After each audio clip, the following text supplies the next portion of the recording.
¿Cómo pudo un hijo de campesinos, nacido en la relativamente humilde provincia china de Hunan, llegar a ejercer un poder tan absoluto que decidiría la vida de cientos de millones de personas?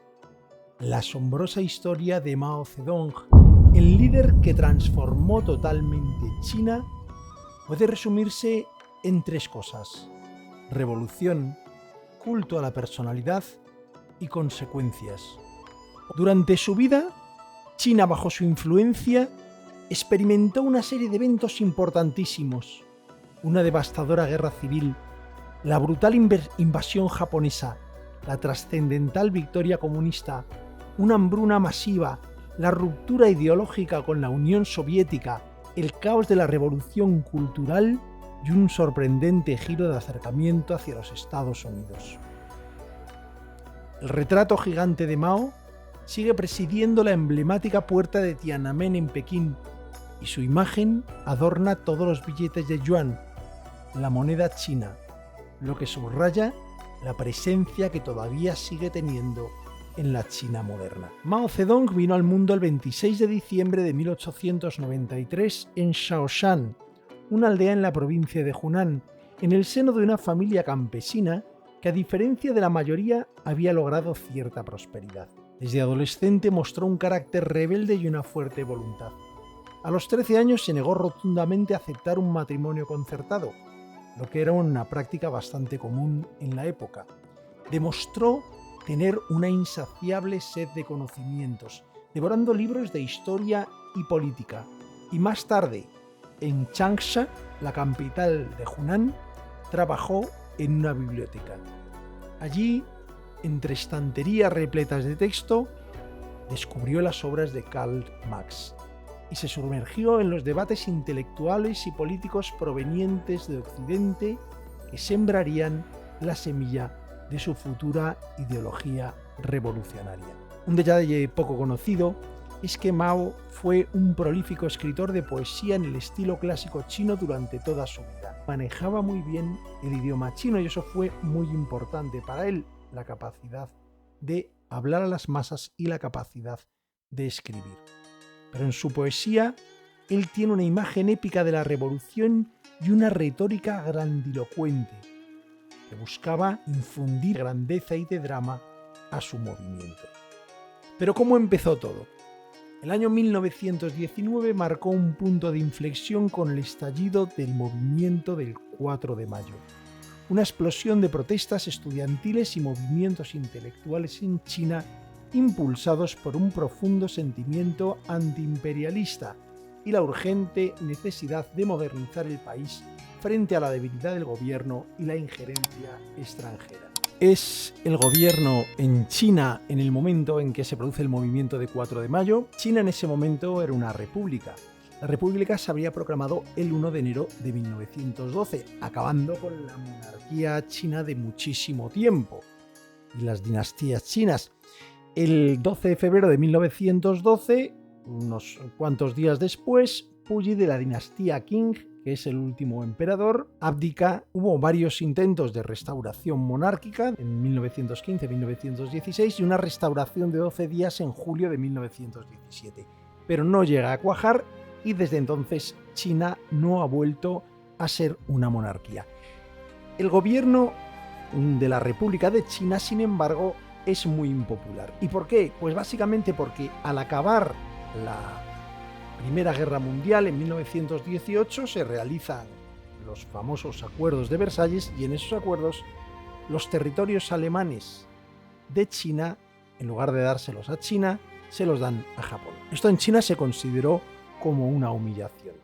Además, también se sumaba que en 1917 se había producido la Revolución Soviética, así que había ya una influencia muy grande del comunismo en la sociedad china. De hecho, en 1921, Mao Zedong fue uno de los delegados claves que participó en la fundación del Partido Comunista de China en Shanghái. Sin embargo, no tardó en surgir una fricción con la línea dominante del partido, porque la línea dominante del partido se apoyaba en la clase obrera urbana, siguiendo el marxismo clásico, mientras que, sin embargo, Mao consideraba que en China era más importante, teniendo en cuenta la inmensa población rural, la figura de los campesinos. Y los campesinos serán siempre una piedra angular de la estrategia de Mao Zedong. Durante los años 20 y 30, la política china se caracterizó por un complejo sistema de alianzas y finalmente la ruptura violenta con el Partido Nacionalista Chino llamado Kuomintang de Chiang Kai-shek. Los comunistas habían logrado establecer varias zonas soviéticas, como se llamaban en aquel momento, o bases revolucionarias en áreas rurales, lo que llevó a la creación del Ejército Rojo de los Obreros y Campesinos de China. Se habla de zonas soviéticas porque la influencia en aquel momento de los soviéticos era muy grande. La ayuda que estaban recibiendo, tanto en dinero como en formación de la Unión Soviética, era fundamental para consolidar el Partido Comunista Chino. En aquella época lo que quería la Unión Soviética era internacionalizar la revolución. Sin embargo, el Kuomintang no estaba por la labor y lanzó unas campañas de aniquilación contra esas bases comunistas. Pero en ese momento Mao y el Partido Comunista Chino tuvieron mucha suerte, porque en 1937 se produjo una invasión a gran escala de China por parte de Japón. Ante esta situación, los nacionalistas y los comunistas se ven obligados a hacer frente al invasor. Y Mao aprovecha para reforzar sus bases en el campo, expandir la influencia del partido y ganar popularidad entre la población rural. Porque la idea que tenía Mao Zedong era la de la guerra prolongada. Su estrategia no se basaba en buscar batallas decisivas inmediatas, sino en desgastar al enemigo a largo plazo, utilizando la gran base social que empezaba a tener el Partido Comunista y el control territorial como armas principales y acumulando fuerzas gradualmente hasta que el oponente se debilitara. Y esta táctica fue muy importante para su victoria, sobre todo porque al principio no tenía los recursos para vencer al Kuomintang. De hecho, tras sufrir varias derrotas a manos de Kuomintang en las bases del sur, los comunistas emprendieron una de las epopeyas más famosas de la historia militar, la Larga Marcha, que consistió en un recorrido a pie de aproximadamente 9.000 kilómetros, desde el sureste hasta el noroeste de China, en condiciones de extrema dureza. Mao Zedong aprovecha la travesía, especialmente la conferencia de Zhuñi en 1935, para ser el líder incontestable del Partido Comunista Chino. Durante la marcha, los expedicionarios cruzaron ríos caudalosos casi imposibles, como el Dadu, escalaron montañas cubiertas de nieve, como los montes de nieve del Dragón de Jade, y superaron desafíos como cruzar el legendario puente de Luding bajo un fuerte fuego enemigo, lo que se consideró como un símbolo del heroísmo. De hecho, de todos los que habían empezado, solamente una pequeña fracción, una décima parte, llegó al final. Pero le sirvió a Mao para fijar esa mística de revolucionario y de guerrero infatigable. El eslogan oficial de la marcha era 25.000, que aproximadamente son 12.500 kilómetros, pero los historiadores más modernos lo han ubicado más bien en el rango de los 9.000 kilómetros. Entre 1936 y 1947, la remota ciudad de Yan'an, en la provincia de Shanxi, se convirtió en el santuario y laboratorio ideológico del Partido Comunista de China. Por un lado, se hace un proceso de disciplina y de la autocrítica dentro del partido para purgar elementos indeseables y asegurar la cohesión ideológica. Hay siempre una tensión en Mao entre una supuesta y teórica voluntad de permitir la crítica y una persecución implacable de todos los que eran críticos. La alfabetización masiva, se quería educar a la población rural y además así luego era más fácil introducirles a la ideología comunista. Se empezaron a aplicar medidas de distribución de tierras, lo que hizo que tuvieran el apoyo de los campesinos. Se utilizó un sistema de propaganda muy eficiente y además empezó el culto al líder. Se glorificaba a Mao como una figura central e infalible. Aquí en Yan'an, que es el periodo que hemos dicho de 1936 a 1947, engloba y supera todo el periodo de la Segunda Guerra Mundial, fue aquí en Yan'an donde las canciones rojas y la distintiva estética de los carteles de propaganda nacieron y se perfeccionaron como herramientas políticas de primer orden. Lógicamente, propaganda que ya había sido utilizada anteriormente por el Partido Comunista de la Unión Soviética y también por los nazis. Tras la derrota de Japón en la Segunda Guerra Mundial en 1945, la guerra civil entre el Partido Comunista de China y el Kuomintang se reanudó con gran ferocidad. Las fuerzas de nacionalistas de Chiang Kai-shek eran apoyadas por Estados Unidos, pero aún así fueron progresivamente arrinconadas por el Ejército Rojo. El Ejército Rojo había conseguido bastante experiencia durante toda la lucha de la Segunda Guerra Mundial, había tenido más organización y además había conseguido asentar las bases entre el campesinado. Finalmente, el 1 de octubre de 1949, desde la puerta de Tiananmen en Pekín, Mao Zedong proclamó solemnemente la fundación de la República Popular China. Chiang Kai-shek y los restos del Kuomintang se vieron forzados a retirarse a la isla de Taiwán, que hasta el día de hoy todavía constituye un país independiente y distinto de la República Popular China. Mao no solamente se convirtió en el presidente del Partido Comunista, sino además se convirtió en el gran arquitecto del nuevo Estado chino. La influencia de Mao era muy grande y de hecho tras la victoria comunista se impulsó el uso del traje Mao, un uniforme austero y práctico como símbolo de igualdad, de socialismo y de la ruptura con las vestimentas tradicionales y burguesas. Y al principio, los primeros años de la República Popular China bajo Mao estuvieron marcados por una serie de etapas destinadas a afianzar la soberanía nacional y el aumento del poder del Partido Comunista. Entre 1950 y 1953 se produjo la Guerra de Corea y China interviene enviando a los voluntarios del pueblo chino para apoyar a Corea del Norte contra las fuerzas de la ONU lideradas por Estados Unidos, aunque parece que además de voluntarios también fueron miembros del ejército. La intervención mandó el mensaje de que China no iba a tolerar la amenaza de Estados Unidos. Entre 1950 y 1951, el Ejército Popular de Liberación Chino entró en el Tíbet, culminando en el Acuerdo de los 17 puntos con el gobierno tibetano. La ocupación del Tíbet por parte de China continúa a día de hoy. También entre 1951 y 1952 se realizaron las campañas contra la burguesía urbana, que además también se aprovechó para hacer purga dentro del partido, porque como en el caso del socialismo o comunismo soviético, pues los rivales dentro del partido eran tratados con la misma dureza que los que había fuera. La campaña Tresanti se dirigió contra la corrupción, el despilfarro y la burocracia, y la 5 Anti apuntó a sobornos, evasión fiscal, fraude, robo de bienes del Estado y robo de secretos económicos. Se quería aumentar el control estatal sobre la economía. Y la reforma agraria que había comenzado, como vimos antes, se llevó a una mayor radicalidad.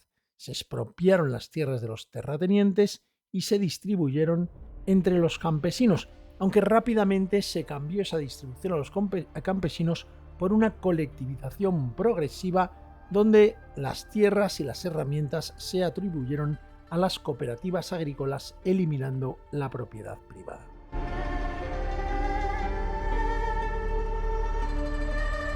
Es curioso que en toda esta época Mao siempre presentaba la imagen de un líder rudo porque él quería verse como un campesino más. Aparecía vestido de una manera sencilla y siempre rodeado de gente. En 1956, en un movimiento que en teoría era liberalizador, Mao invitó a la intelectualidad china a expresarse libremente bajo el lema «Dejar que 100 flores florezcan, dejar que 100 escuelas de pensamiento contiendan o luchen». El objetivo, teóricamente, era fomentar la crítica constructiva. Sin embargo, cuando las críticas comenzaron a ser más profundas y a cuestionar la propia legitimidad del Partido Comunista y de Mao, el régimen dio un giro. Y en 1957 se lanza la campaña llamada antiderechista.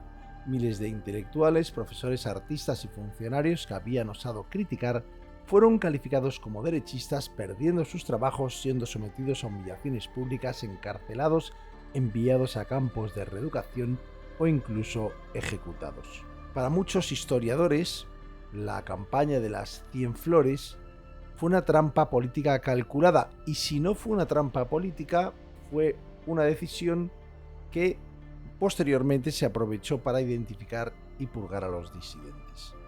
Después de la campaña antiderechista, Mao, con una confianza desmedida en la capacidad de las masas y deseoso de superar a la Unión Soviética, lanzó el gran salto adelante. Como vemos, Mao está constantemente intentando hacer campañas, siendo él el que lleve la iniciativa y el que determine el momento en que está la sociedad, estando como en una especie de revolución permanente. El gran salto adelante pretendía transformar radicalmente la economía agraria de China y convertirla en una potencia industrial. ¿Y cómo lo pretendía hacer? Estableció la fusión de las propiedades individuales de los campesinos. Recordemos que se había dado tierra a los campesinos, se pretendió fusionar en enormes comunas con la promesa de que la vida sería mucho más próspera y eficiente, pero lo que produjo fue justamente lo contrario: generó desorganización y eliminó los incentivos individuales. Trató de que se produjera la siderurgia en hornos en las casas, en los patios de las casas. Se generó un acero de muy baja calidad, inútil para la industria real, y se desvió mano de obra de la agricultura. También se establecieron unas metas de producción agrícola e industrial totalmente inalcanzables, basadas más en el optimismo ideológico. Nadie quería decirle que no a Mao, todos querían competir para ofrecer más. Todas las autoridades comunistas, y al final se llegaba a unas situaciones que eran absolutamente irreales. Se produjo competencia propagandística entre regiones. Llega ahora uno de los momentos más duros de la historia de Mao, que es la campaña de las 4 plagas. Las 4 plagas eran moscas, mosquitos, ratas y gorriones. Se intentó erradicar a los gorriones, lo que produjo un desequilibrio ecológico catastrófico que llevó a que aumentaran los insectos dañinos, a devastar los cultivos y una caída brutal en el rendimiento agrícola. Además, hubo la mala suerte de que se generaron unas condiciones climáticas adversas de sequías e inundaciones, y hubo otras decisiones inadecuadas, como seguir exportando el grano. La consecuencia de todo esto es que se produjo la hambruna masiva más grande de la historia de la humanidad, y se causó la muerte de un número de personas que no está nada claro porque hay estimaciones muy diversas, pero suelen estar entre los 15 y 45 millones de muertos. Mao Zedong se vio obligado a retroceder, y por un tiempo figuras como la de Liu Shaoqi, entonces presidente de la República Popular China, y Deng Xiaoping, secretario general del Partido Comunista, adoptaron una posición más preponderante, pero Mao era una persona que estaba acostumbrada al poder, y lo único que consiguió esa situación es que Mao tuviera recelos de ellos. A finales de los años 60 se produce un enfriamiento de las relaciones entre China y la Unión Soviética. Esta división fue el resultado de una serie de disputas ideológicas, pero también de disputas estratégicas. La URSS en aquel momento estaba gobernada por Nikita Khrushchev, que promovía una coexistencia pacífica con Occidente y una desestalinización, mientras que Mao seguía una línea más radical del marxismo-leninismo y no estaba a favor de esa coexistencia pacífica. En 1960, la URSS retiró a todos sus asesores y técnicos económicos de China, deteniendo proyectos conjuntos y dejando en graves problemas a la industria china. Esta acción fue una humillación y la situación fue escalando poco a poco, de manera que en 1969 se produjeron choques fronterizos siendo los más graves en la isla, conocida en China como Zhenbao y en Rusia como Damansky, en el río Ussuri, donde hubo enfrentamientos armados y víctimas mortales. Esta ruptura dejó a China en una situación de aislamiento internacional prácticamente total, pero por otro lado sirvió para la narrativa de Mao de independencia y autosuficiencia. Este aislamiento llevó a China a desarrollar la estrategia del Tercer Frente, un masivo programa de dispersión industrial y militar. Se construyeron fábricas, centros de investigación y bases militares en lugares muy remotos del país con el objetivo de asegurar la capacidad de producción incluso en el caso de ataque por parte de la Unión Soviética o de Estados Unidos. En ese momento se temía cualquiera de las dos cosas. A mediados de los años 60, Mao Zedong sentía que había perdido parte de su autoridad y que el Partido Comunista se había vuelto burocrático y perdía su espíritu revolucionario. Y además, Mao Zedong había pasado a una segunda fila y no le gustaba estar en segunda fila. Así que para reafirmar su poder y para considerar los elementos que consideraba burgueses, entre los cuales estaban los mismos Liu Shaoqi y Deng Xiaoping, que habían tenido la influencia después de que hubiera dado un paso atrás, Mao lanzó la Gran Revolución Cultural Proletaria en 1966 y llamó a bombardear el cuartel general, no literalmente, es decir, a atacar a los elementos que sean corruptos dentro del propio partido y del gobierno. Y no era una cuestión simplemente teórica. Mao movilizó a millones de jóvenes a quienes se les dio el nombre de guardias rojos. Jóvenes fervientemente leales a Mao, armados con su libro rojo, alentados a denunciar y atacar a cualquier persona sospechosa de tener o pensamientos o costumbres burguesas o derechistas. Se desencadenó una violencia sin precedentes, se realizaron humillaciones públicas, se atacaron templos, iglesias, bibliotecas y obras de arte. Se consideraba que había que atacar los llamados viejos cuatro, las viejas costumbres, la vieja cultura, los viejos hábitos y las viejas ideas. Se cerraron escuelas y universidades y millones de personas fueron enviadas a campos para ser reeducadas a través del trabajo manual, a menudo en condiciones muy duras. Esto produjo un daño tremendo a la cultura tradicional china y a la población. Las purgas alcanzaron a la más alta cúpula del partido. Liu Shaoqi, el presidente de la República, fue humillado públicamente y murió en prisión, mientras que Lin Biao, su sucesor designado y general de confianza, falleció en 1971 en un misterioso accidente de avión mientras trataba de huir de China tras caer en desgracia. Mao además trataba de dar una idea de cercanía, como siempre, al pueblo y de vitalidad. En 1966, con más de 70 años, nadó en el río Yangtze, demostrando supuestamente su vitalidad y desmintiendo rumores sobre su mala salud. El pequeño libro rojo, formado por citas de Mao Zedong, se convirtió en un símbolo de la revolución cultural, imprimiéndose cientos de millones de copias y siendo aprendido de memoria por muchísimos revolucionarios a lo largo del mundo. A pesar de todo, hubo alguna iniciativa que se puede considerar como positiva, como los médicos descalzos, campesinos con una formación mínima en medicina enviados a las aldeas más remotas, una cosa que sí podía ser considerada positiva dentro de la tremenda negatividad que se produjo y el tremendo desastre y los tremendos atentados contra la dignidad humana producidos durante la vida de Mao. Mao, como hemos dicho, estaba enfrentado con Estados Unidos y con la Unión Soviética a la vez. Esta situación no parecía demasiado buena, así que intenta romper ese aislamiento y para ello recurre a algo que no podríamos haber imaginado en principio, que es al ping-pong, al tenis de mesa. Un equipo estadounidense de tenis de mesa fue inesperadamente invitado a Pekín, lo que produjo un deshielo diplomático y la República Popular China ocupó finalmente el asiento de China en las Naciones Unidas, expulsando a Taiwán.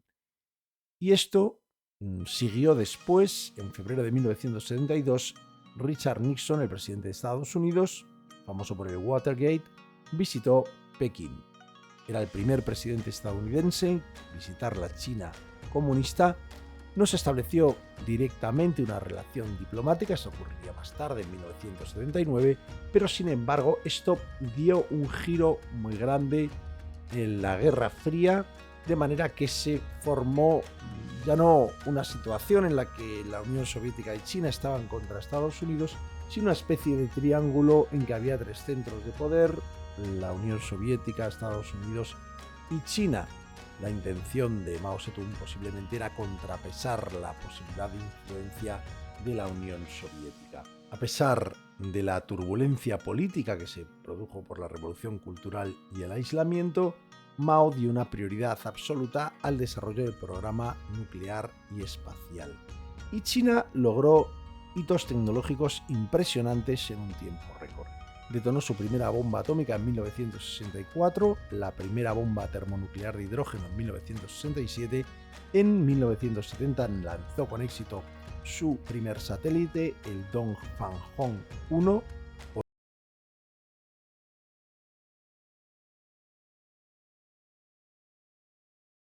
de alguna manera fue una manera de Mao Zedong de decir: China ya es una primera potencia mundial.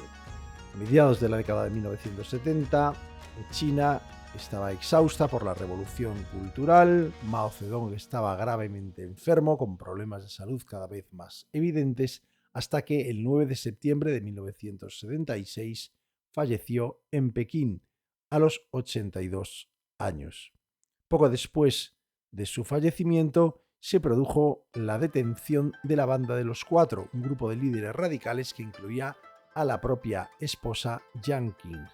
Este grupo había ganado un gran poder durante la Revolución Cultural y se les culpó de los excesos y la represión de la década anterior. Es importante porque, así como la muerte de Mao se había producido de una manera natural, la detención de la Banda de los Cuatro de alguna manera suponía una ruptura con la situación o con la política llevada a cabo por Mao. Mao había expresado en varias ocasiones su deseo de ser incinerado, pero sin embargo su cuerpo fue embalsamado y expuesto permanentemente en un mausoleo construido en la plaza de Tiananmen. El legado de Mao Zedong es, desde luego, complejo y genera muchos debates. Logró la unificación de una China fragmentada, la transformó en un Estado moderno, soberano y con un peso innegable en la escena mundial. Le dio a China una identidad nacional fuerte, una industria y una estructura militar muy destacada, pero todo eso hay que contrapesarlo con algo mucho más grave, que es las políticas de Mao, especialmente el gran salto adelante y la revolución cultural, causaron decenas de millones de muertos, destruyeron a una gran parte de la población china. Después de su muerte, Deng Xiaoping impulsó las famosas políticas de reforma y apertura, con una situación muy especial de una economía de mercado controlado por el Estado y el Partido Comunista todavía controlando el poder. También hay otras curiosidades que puede decir. Mao tenía una caligrafía personal y distintiva tan reconocida que aún hoy adorna los letreros de muchos edificios oficiales y monumentos de China. Hasta pronto en vivehistoria.com. Como digo siempre y decimos todas las personas que tenemos un canal de YouTube, si te ha gustado, por favor dale a like, suscríbete y está en contacto con nosotros para más episodios de vivehistoria.com.